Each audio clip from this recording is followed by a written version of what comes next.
અને આ જ્યારે તમને ડોકમાં કમરમાં તકલીફ થતી ત્યારે આમ શું શું થતું? આમ ઝંઝણાટી એવી આવે ને એટલું દુખે ને એની કોઈ સીમા જ નહીં. કામ કર્યું હોત, ટ્રેક્ટર આપ્યું હોત તો રાતે તો ઠામથી બિલકુલ નીંદર જ ન આવે.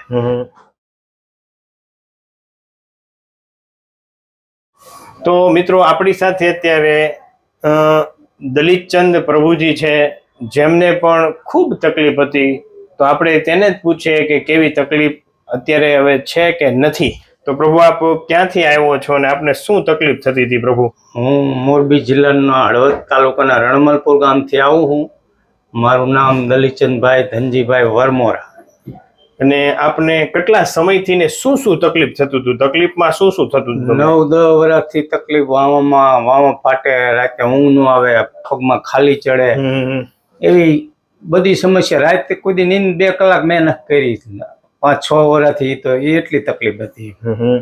હું આમ પૂર્વમાં અમદાવાદ આખું ફરી વર્યો, પશ્ચિમમાં જામનગર સુધી જઈ આવ્યો, આમ દક્ષિણમાં જઈ આવ્યો રાધનપુર, પાલનપુર, અને અત્યારે દક્ષિણમાં આવ્યો હું. હવે દક્ષિણમાં મારા સાહેબ છે દર્શન કામોઠી સાહેબ, એમને મને રેડી કરી દીધો. હવે 100% સારું છે. અને આ જ્યારે તમને ડોકમાં કમરમાં તકલીફ થતી ત્યારે આમ શું શું થતું? આમ ઝંઝણાટી એવી આવે ને એટલું દુખે ને એની કોઈ સીમા જ નહીં. કામ કર્યું હોત, ટ્રેક્ટર આપ્યું હોત તો રાતે તો ઠામથી બિલકુલ નીંદર જ ન આવે. ખાવાનું ન ભાવે એવી તકલીફ થઈ જતી વચ્ચે. તો પછી હરવે થોડુંક દવાથી સારું થયું, પણ દવા કોઈ કામ કરી જ નહીં. લણ હું બધી સાઈડ ફરી આવ્યો. આ અત્યારે ઇન્જેક્શન નહીં, ટીકડી નહીં, કઈ નહીં, દવા વગર રેડી થઈ જાય હોય. સર્જરી વગર. બરાબર. એકચ્યુઅલી એમાં હતું શું કાકા, હું તમને સમજાવું કે આ જે છે ને આપણા આ મણકા છે, બરોબર. આ કાકા એમાં તમને તકલીફ એવી હતી કે આ મણકા છે, એની વચ્ચે ગાદી હોય આવી રીતે. આમાં ગાદી, બરોબર. હવે ઈ ગાદી તમને અહીંથી આમ ખસી ગઈ હતી. જો આમાં ખસી ગયેલી બતાવે. ઈ ગાદી ખસી જાય ને એટલે અહીંથી નસ જતી હોય. જો આવડ્યા આ નસ, આ 60% નસ હોય. ઈ નસ છે ને આખા પગના અંગૂઠા સુધી જાય. હવે આપણે શું કર્યું, તમને ડોકમાં ને કમરમાં 2 જગ્યાએ ગાદી દબાતી હતી. હવે આ ગાદીને આપણે ધીમે ધીમે આ ટ્રીટમેન્ટ થી અંદર બેસાડી દીધી. ઓલું તો સર્જરી તો બધા ડોક્ટરો કહેતા જ હતા, આપણે સર્જરી કરાવી નહોતી. અને આ વગર સર્જરી તમને ઓકે થઈ ગયું.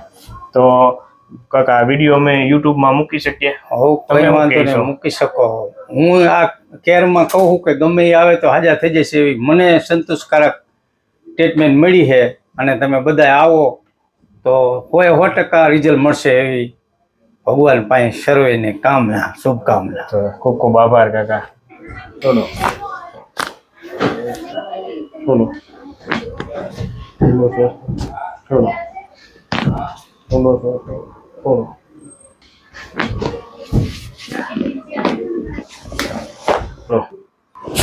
ઓકે.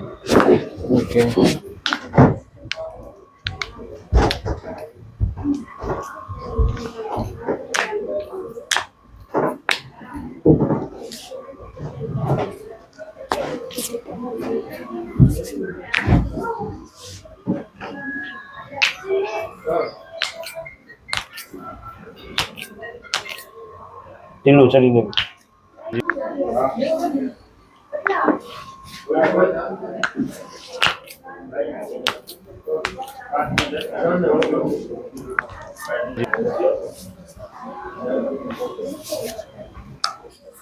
Ready complete.